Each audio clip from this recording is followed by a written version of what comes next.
चलिए आज का क्लास स्टार्ट करते हैं। और आज जो पढ़ने वाले हैं हम लोग मैथ सेट 19, जो कि आरआरबी सिलेक्टेड क्वेश्चन है। रेलवे में बार बार पूछा जाता है ऐसे क्वेश्चन, तो उसी का डिस्कशन करेंगे। तो पहला जो क्वेश्चन है देखिए, एक रेलगाड़ी 240 मीटर लंबे एक जो सुरंग को पार कर रही है तो 20 सेकंड का समय लेती है, तथा 186 मीटर लंबे एक पुल को पार कर रही है तो 17 सेकंड ले रही है। पहले 20 सेकंड का समय लेता था, अब क्या हो रहा है कि 17 सेकंड का समय ले रहा है। तो यहाँ पर क्वेश्चन को आपको समझना है, रेलगाड़ी की लंबाई कितनी है निकाला जाएगा। तो सबसे पहले देखिए क्वेश्चन को क्या है, ये रेलगाड़ी जो है एक सबसे पहले सुरंग को पार करती है, वही रेलगाड़ी क्या होता है फिर एक पुलिया को पार करती है, पुल को पार करती है। तो यहाँ पर देखिए जब जो पार जो कर रहा है सेम रेलगाड़ी है, एक ही रेलगाड़ी है। तो यहाँ जब पुलिया को जो पार कर रहा है, पुलिया का लंबाई दिया हुआ 186 मीटर यह है, ठीक है। और यहाँ पर जो दिया हुआ है सुरंग का लंबाई कितना है 240 मीटर। क्लियर है। सुरंग को जो पार करता है तो उस समय जो टाइम जो लगा रहा है आपको 20 सेकंड का समय लग रहा है, ठीक है। जब ये पुलिया को जो पार कर रहा है तो 17 सेकंड का समय लगा रहा है, ठीक है। अब बोला जा रहा है कि उस रेलगाड़ी की लंबाई कितनी है। तो रेलगाड़ी की लंबाई नहीं मालूम है तो रेलगाड़ी की लंबाई ले लेते हैं, दोनों ही स्थिति में कितना हो जाएगा x मीटर। अब इस क्वेश्चन में आपको समझना है कि क्या बराबर है, ठीक है। तो अब देखिए ट्रेन जब जा रही है, जब पहला पार्ट को पार करती है और जब सेकंड पार्ट को पार कर रही है, तो इस दोनों में क्या इक्वल होगा, एक चाल होगा। रेलगाड़ी का जो चाल है वो चाल बराबर होगा। और चाल बराबर क्या होता है, दूरी बट्टा समय। तो यहाँ पर दूरी हो जाएगा x प्लस हो जाएगा 240 बट्टा कितना हो जाएगा, यहाँ पर 20 हो जाएगा, इक्वल टू उसी के बराबर हो जाएगा, कितना हो जाएगा x प्लस 186 बट्टा कितना हो जाएगा 17 हो जाएगा, 17 होगा। यहाँ से क्या करेंगे कि आप x का मान निकाल लेंगे।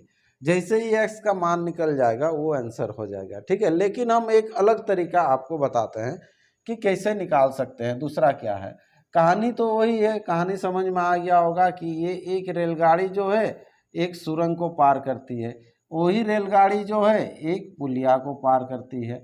तो पुलिया का लंबाई लिख लेते हैं, चलिए अगेन 186 मीटर है, जो कि कितना समय में पार करता है 17 सेकंड में पार करता है।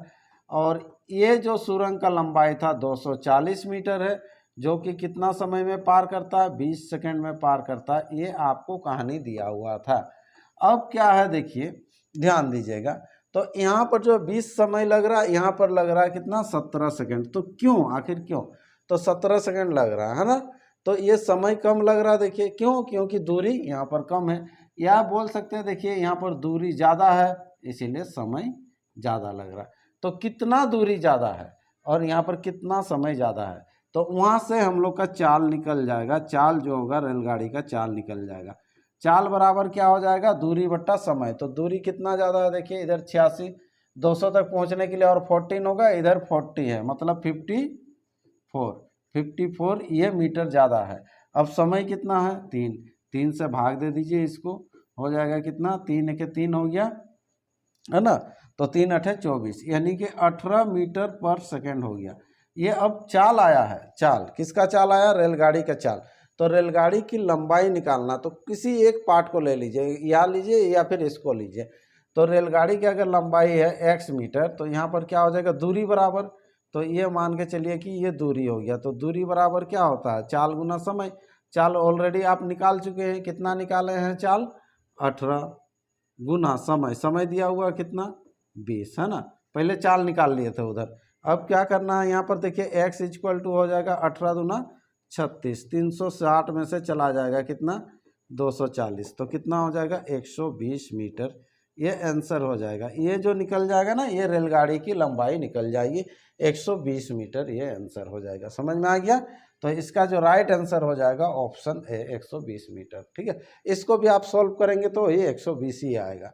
चलिए अगला क्वेश्चन बढ़ते हैं, नेक्स्ट क्वेश्चन, क्वेश्चन नंबर 2, ठीक है। क्वेश्चन नंबर 2 देखिए क्या कहता है, क्या है 765 इंटू 641 इंटू 356 में इकाई अंक क्या होगा। देखिए इकाई अंक वाला क्वेश्चन बहुत ही इजी रहता है।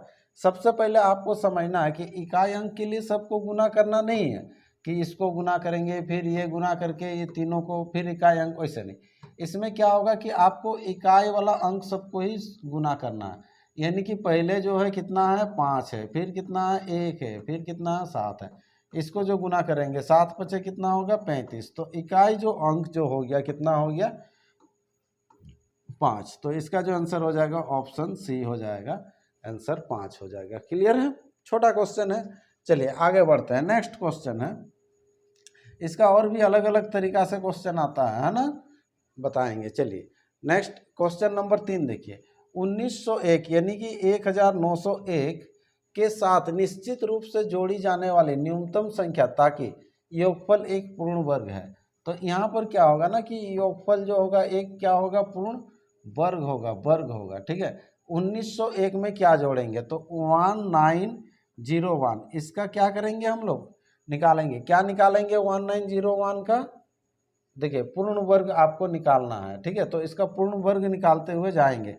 तो सबसे पहले जोड़ा बनाया जाता है, तो 19 होगा, तो 19 को कितना से देंगे, ये 4 से देंगे। तो जैसे ही 4 से देंगे तो कितना हो जाएगा, 4 चौके 16 हो गया। तो बच कितना रहा, ये 4 से दिए हैं, इधर बच कितना रहा 3। अब जो है सिंगल नहीं उतरेगा, ये जोड़ा ही उतरेगा, तो 301 होगा। इधर क्या होता है ऐड होता है 8। अब 8 को कितना से गुना कीजिएगा, मतलब यहाँ जो संख्या लिखेंगे उसी से गुना करेंगे कि इससे ऊपर जाना चाहिए क्योंकि ऐड करने बोला है। तो चलिए हम लोग 4 से देते हैं, जैसे ही 4 से देंगे तो 4 चौके 16 हो जाएगा, 8 चौके 32, 1 33 हो गया। देखिए 336 हो गया, जो कि इससे ऊपर हुआ। तो ये तो पूरा कटना चाहिए था आपको, पूर्ण वर्ग में क्या होता है कि पूरा ये कटता है। तो कटेगा कब, इसमें और कुछ एक्स्ट्रा होना चाहिए था। तो कितना एक्स्ट्रा होना चाहिए, 301 है, देखिए 36 होने के लिए कितना ऐड होना चाहिए 35। तो वो जो संख्या में अगर 35 ऐड कर देते हैं तो ये आपका आंसर हो जाएगा, यानी कि 35 ऐड करना है। ऑप्शन कौन सा है, ए है। 1901 में आपको 35 अगर ऐड करते हैं तो वो एक पूर्ण वर्ग संख्या बन जाएगा। क्लियर है। चलिए अगला क्वेश्चन बढ़ते हैं, क्वेश्चन नंबर 4। क्वेश्चन नंबर 4 क्या कह रहा है देख लीजिए। यदि 5 आदमी 4 दिनों में 540 रुपये कमाते हैं तो 7 आदमी की 6 दिनों की कमाई कितनी होगी। सिंपल सा क्वेश्चन है, ठीक है। तो यहाँ पर क्या होता है कि कमाई जो रहता है हमेशा नीचे रखते हैं, कार्य क्षमता को ऊपर रखा जाता है, ठीक है। तो यहाँ पर सिंपल जो आपको बोला गया उसको ध्यान दीजिए। 5 आदमी हैं, ठीक है, 4 दिनों में कितना कमाते हैं 540 कमाते हैं। तो आपको निकालना क्या है, 7 आदमी 6 दिन में, तो यहाँ पर हो जाएगा 7 गुना 6। 7 आदमी 6 दिन में कितना कमाएगा तो नहीं मालूम है, नीचे हम डिब्बा लगा दिए या एक्स का मान लगा सकते हैं कुछ भी। अब इसको काटना है, देखिए जितना से आप काट सकते हैं। 5 से देते हैं, चलिए 5 के 5 हो गया, ये 0, 5 अठे 40 हो गया। 4 से अगर काटते हैं तो कितना होता है, देखिए 4 दूना 8 हो गया और 4 सत्ते 28।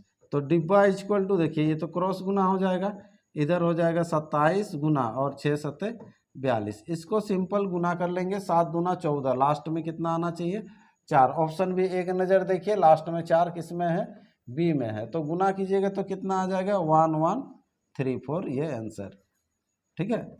चलिए अगला क्वेश्चन बढ़ते हैं, नेक्स्ट क्वेश्चन है, क्वेश्चन नंबर कितना है, ये 5 है। 5 देखिए इस तरह से आपको बनाते हुए जाना है ना। चलिए नेक्स्ट क्वेश्चन है, एक निश्चित क्रम में व्यवस्थित 9 पूर्ण संख्याओं का औसत जो है ना 32 है। 9 अगर पूर्ण संख्या है तो उसका औसत कितना है 32 है। यदि प्रथम 4 पूर्ण संख्याओं का औसत 26 है एवं अंतिम 4 पूर्ण संख्याओं का औसत कितना है 28 है। देखिए तो 5वीं संख्या ही पूछेगा क्योंकि टोटल आपको स्टार्टिंग में दिया हुआ 9 संख्या दिया हुआ था, है ना। तो यहाँ पर देख लीजिए,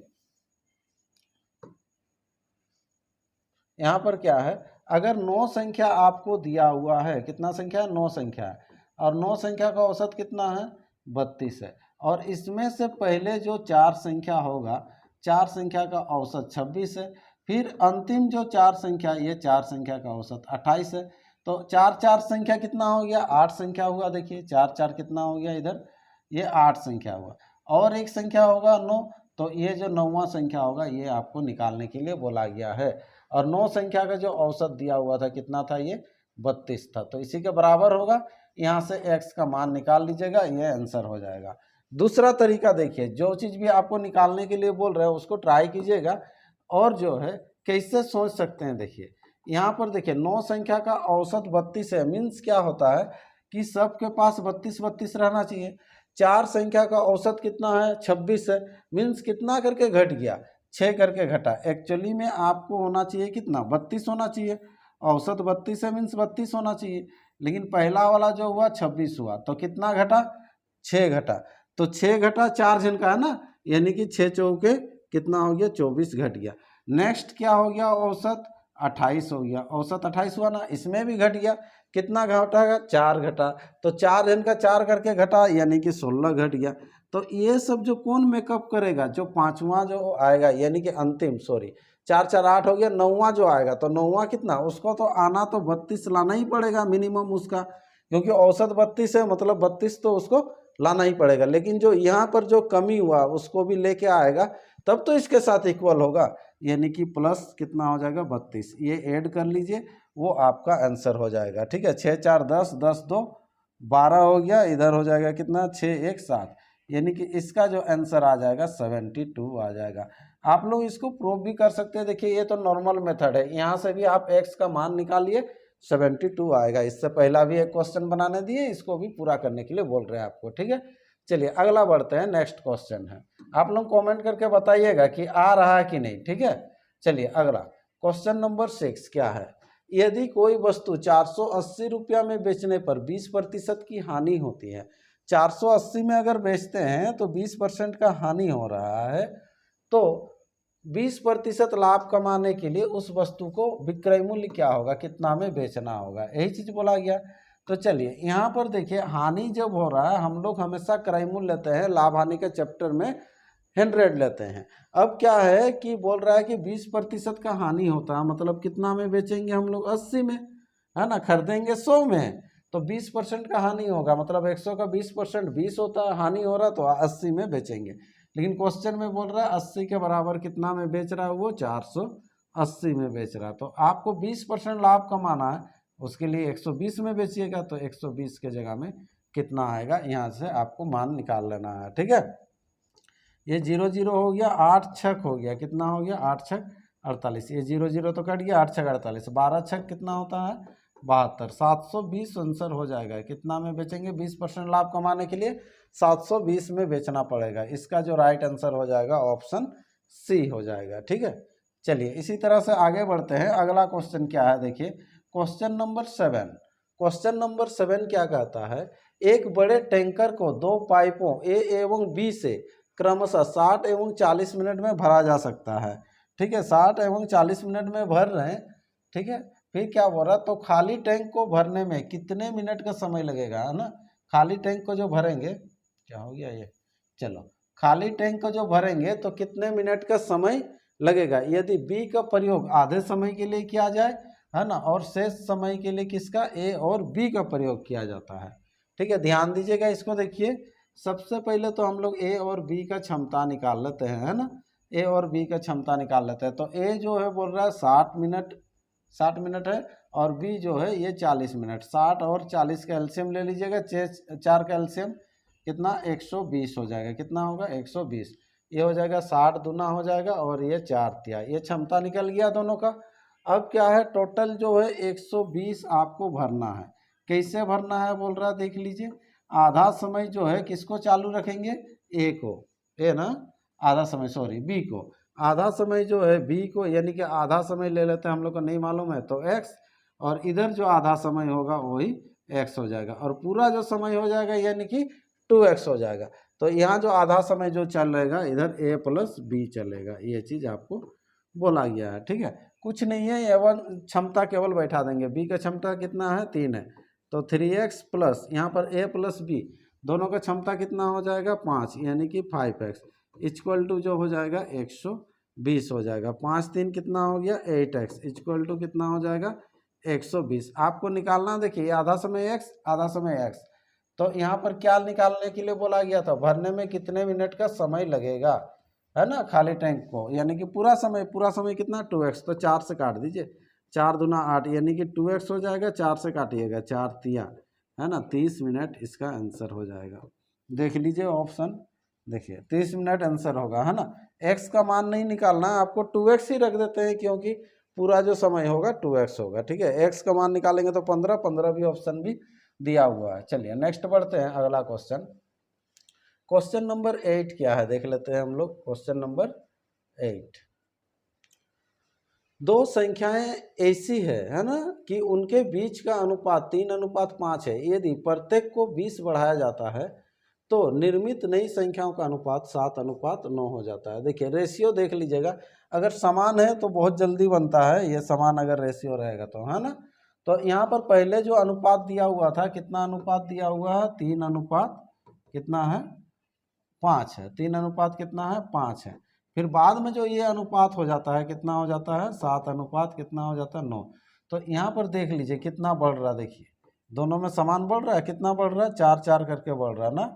और हम लोग को कितना करके जोड़ने के लिए बोला जा रहा था, यदि प्रत्येक में 20 बढ़ाया जाए तो हम लोग प्रत्येक में अगर 20 बढ़ाएंगे, लेकिन वहाँ पर बढ़ कितना रहा, देखिए बढ़ कितना रहा, यहाँ पर 4 बढ़ रहा, तो 4 के बराबर हम लोग करेंगे, कितना करेंगे, 20 करेंगे, 20 करेंगे। तो निकालना है क्या है, मौलिक संख्या क्या है, मतलब मैन 3 और 5, तो 3 5 के बराबर कितना है, ये इजीली निकल जाएगा, 3 और 5 के बराबर कितना होगा, ठीक है।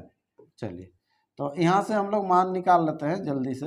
तो यहाँ पर जो है 4 से काटिएगा तो यहाँ पर कितना हो जाएगा, ये 5 हो जाएगा, और 5 बचे यहाँ पर 25 हो जाएगा, और 5 दिया 15, 15 और 25 देख लीजिए कहीं पर आंसर होगा 15 25। ऑप्शन कौन सा है, ये डी है। इसका राइट आंसर क्या हो जाएगा, ऑप्शन डी हो जाएगा। बहुत ही छोटा क्वेश्चन था। चलिए नेक्स्ट बढ़ते हैं, अगला क्वेश्चन क्या है। लेकिन आप लोग प्रैक्टिस करते जाइएगा, बहुत जन का गलती हो जाता है, या फिर टाइम क्या होता है कि बहुत ज़्यादा लगा देते हैं, ठीक है ना। नेक्स्ट क्वेश्चन है क्वेश्चन नंबर 9 क्या देखते हैं। 7 को 107 बार गुना किया जाता है तो गुणनफल में इकाई स्थान पर आने वाली अंक कौन सा होगा। जो इकाई जो स्थान में आएगा वो कौन सा अंक होगा, ये चीज़ आपको बोला जा रहा है। और 7 को 107 बार गुना करना है, मीन्स क्या होता है, देखिए 7 को अगर 107 बार गुना करेंगे मने, तो आपको यहाँ जो होगा ये 7 7 करके जो गुना करेंगे, कितना बार गुना करेंगे, ये चीज़ बोल रहा है 107 बार। मीन्स क्या होता है कि 7 का पावर 107 होगा, है ना। 7 का पावर क्या होगा, 107 होगा। तो ये सब का इकाई अंक निकालने का तरीका बताए हैं, क्या बताए हैं। 7 का पावर अगर 107 हुआ तो 7 को आपस में कितना बार गुना करने से 1 होता है, उसको ध्यान दीजिएगा। तो 7 को जब आपस में 4 बार गुना करते हैं तो क्या होता है, इकाई अंक 1 होता है। कैसे होता है 7 को 4 बार, देखिए इधर 7 गुना 7 गुना 7 गुना 7 कर लीजिए, देखिए तो यहाँ जैसे ही करेंगे 7 गुना 7 कितना हो जाएगा, 49, यानी कि 9 होगा। फिर ये जब हो जाएगा 9 होगा, फिर 9 को 9 से गुना करेंगे तो कितना हो जाएगा, ये 1 हो जाएगा। तो इकाई अंक 1 हुआ ना। तो 7 को 4 मैंने 7 जो रहेगा 4 ठो रहेगा, तो उसका इकाई अंक कितना होता है, 1 होता है, ठीक है। तो ये जब 4 हो गया तो इसको यहाँ पर कितना आ जाएगा, तब ये 4 दूना 8 हो गया, बच गया कितना, 2, है ना, 2, यानी कि कितना हो जाएगा, फिर 4 चौक यानी कि 24 बच गया। फिर कितना, 3 तो 7 बच गया आपके पास, अभी भी 3 7 है इधर, कितना 7, 3 7 आपको बचा हुआ है ना। तो इसका तो मान हो गया सिंपल 1, 1 का जितना भी स्क्वायर कीजिएगा तो ये 1 ही होगा। और 7 गुना 7 गुना करेंगे तो कितना हो जाएगा, देखिए ये 7 7 49, 9 हो जाएगा, है ना। फिर एक स्टेप लिख देते हैं, चलो यहाँ 9 हो गया, फिर ये 7, फिर 9 7 क्या हो जाएगा, 63 हो जाएगा। 63 जब हो जाएगा लास्ट में कितना होगा, 3 होगा। तो इसका जो आंसर हो जाएगा कितना हो जाएगा, राइट आंसर 3 नहीं है, ऑप्शन ये डी में है ना। इनमें से कोई नहीं, इसका जो आंसर हो जाएगा डी आंसर हो जाएगा, 3 होगा। क्लियर है। चलिए अगला क्वेश्चन बढ़ते हैं। ये इकाई अंक वाला बहुत ज़्यादा आ रहा है बीच बीच में। चलिए नेक्स्ट क्वेश्चन बढ़ते हैं, क्वेश्चन नंबर देखिए 10। ये भी अभाज्य में ये गुणनखंडों की कुल संख्या कितनी है। यहाँ गुणनखंड क्या होता है कि इसको आपको तोड़ के लिखना है। तो यहाँ पर जब तोड़िएगा तो गुणनखंडों का संख्या कितनी होगी। तो सबसे पहले देखिए ये सब का मीनिंग अगर समझ जाते हैं ना तो बहुत ईजी होता है। जैसे 4 का पावर 9 दिया है, इसका मतलब क्या है ना कि ये 4 जो है 9 बार कर रहे हैं। तो 4 को जब तोड़ेंगे तो हम लोग 2 गुना 2 कर सकते हैं। तो इसका जो पावर होगा मतलब 2 जो है कितना बार हो जाएगा, 18 बार हो जाएगा। ये 4 जब 9 बार है तो उसको जब तोड़िएगा तो 18 हो जाएगा 2, यानी कि जो 2 जो हुआ कितना हुआ, ये 18 हुआ। तो यहाँ से हम लोग का निकल के आ गया 18। फिर वैसे ही जब है 9 का पावर कितना है, 4 है, तो 9 को तोड़ेंगे 3 गुना 3, 3 गुना 3 करेंगे तो यहाँ से कितना हो जाएगा, ऐसे 4 है पावर तो 4 दूना 8, यानी कि 8 ठो आ जाएगा संख्या। और 7 का पावर, 7 को जब तोड़ेंगे तो उतना ही होगा, तो यहाँ से कितना आ जाएगा हम लोग का, वही 7 ही रहेगा, है ना। इसको जोड़ देते हैं, ठीक है। तो यहाँ पर कितना हो जाएगा, 8 7 15, 15 15 30, 3 और 3 33 हो जाएगा। तो इसका जो राइट आंसर हो जाएगा 33 हो जाएगा। 33 है ऑप्शन, ऑप्शन ए है। चलिए, तो इसका जो राइट आंसर हो गया ऑप्शन ए हो गया, ठीक है। तो ये हम लोग का क्वेश्चन नंबर 10 था। तो इसी तरह से 10 क्वेश्चन आपका समाप्त हो गया। आप लोग प्रैक्टिस कर सकते हैं, बहुत सारा सेट हो गया अभी तक, धीरे धीरे और भी बढ़ते जाएगा, ठीक है। अभी जैसे ये 10 का सेट लेके आ रहे हैं, फिर 15 20 इस तरह से सेट आपका धीरे धीरे आता रहेगा। तो चलिए, आज के लिए इतना ही रखते हैं क्लास, फिर नेक्स्ट क्लास में मिलते हैं।